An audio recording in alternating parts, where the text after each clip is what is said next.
Bonjour à tous! Bienvenue dans cette nouvelle vidéo de conseils de jeux pour Noël. Cette fois-ci, il s'agit de la catégorie famille et adulte. Alors on commence tout de suite avec le premier jeu. Le premier jeu, c'est Team 3. C'est un jeu à partir de 14 ans, on peut y jouer de 3 à 6 joueurs, et la partie dure en moyenne 30 minutes. Et c'est un jeu inspiré des 3 singes, celui qui n'entend pas, celui qui ne voit pas et celui qui ne parle pas. Le but de ce jeu, c'est de reproduire une figure qui est dessinée sur un petit carton.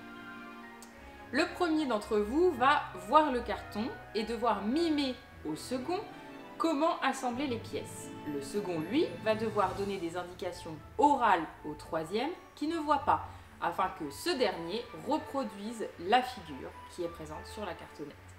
Donc c'est un jeu qui met l'ambiance, c'est des parties assez rapides et c'est vraiment très agréable. Voilà pour Team 3. Alors le deuxième jeu que nous vous proposons, il s'agit de Histoire de Pirates. C'est un jeu qui se joue à partir de 10 ans, de 2 à 4 joueurs pour une durée de 30 minutes. Alors c'est un jeu coopératif dont le but est d'affronter différents événements, différents scénarios, puisque c'est un jeu à scénario, donc à différentes étapes. Chaque joueur va incarner un membre d'équipage qui est symbolisé par un sablier. On va retourner son sablier et se positionner sur les différentes actions possibles sur le bateau. Les actions peuvent être tourner le bateau, monter la voile, se positionner en vigie, charger le canon, tirer et ainsi de suite. On va pouvoir réaliser cette action uniquement à partir du moment où le sablier se termine. Alors même si le temps peut paraître long, on rentre vite dans une ambiance de tension et on se retrouve vite à être pris de court par le temps. On va faire ces différentes actions, avancer dans le temps. Alors il y a des scénarios qui peuvent permettre par exemple de simplement fuir, des scénarios qui vont permettre de récupérer un maximum d'or, on est des pirates je le rappelle. Il y a des scénarios qui vont permettre d'empêcher des messagers de sortir pour annoncer où se trouve le trésor et ainsi de suite. Donc voilà, un jeu qui met l'ambiance où généralement quand on en finit un scénario, on a envie de faire le deuxième et ainsi de suite. Donc voilà pour une histoire de pirates.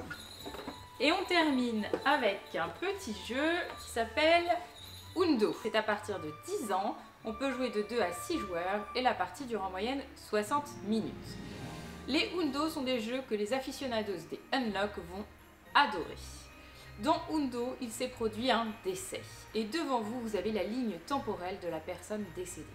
Vous allez pouvoir intervenir à plusieurs moments de son histoire pour modifier ses choix et ainsi essayer de la sauver d'une fin funeste. Donc il existe plusieurs scénarios qui impliquent aussi plusieurs difficultés. Voilà pour Undo. Et voilà, ainsi s'achève notre sélection des jeux famille et adultes. Alors vous pouvez retrouver nos sélections pour les autres tranches d'âge sur la chaîne YouTube. En attendant, nous on vous dit à bientôt et joyeux Noël! Vous êtes encore là? Ça tombe bien, on a une surprise pour vous. Alors, dans notre sélection des jeux pour la famille, nous ajoutons une petite surprise, un jeu pour les experts. Il s'agit de Paladin du Royaume de l'Ouest.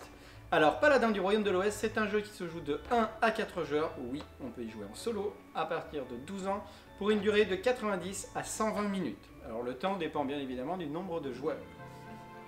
Dans Paladin du Royaume de l'Ouest, le but du jeu est de marquer un maximum de points de victoire. Les points de victoire sont symbolisés par des fanions répartis sur différents aspects du plateau de jeu.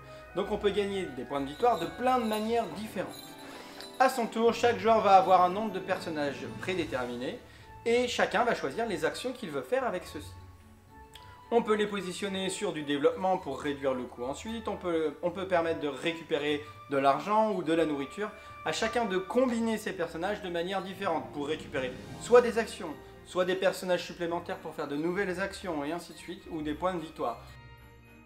En plus de ça, on va avoir un petit effet combinatoire qui est assez sympathique avec des cartes personnages qu'on va choisir parmi 3 cartes qu'on a en main, qui vont nous amener un effet booster pour chaque tour qui va être différent avec des capacités spécifiques pour chacun des personnages.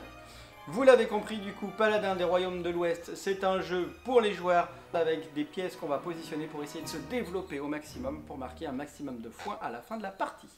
Donc voilà pour Paladin du Royaume de l'Ouest.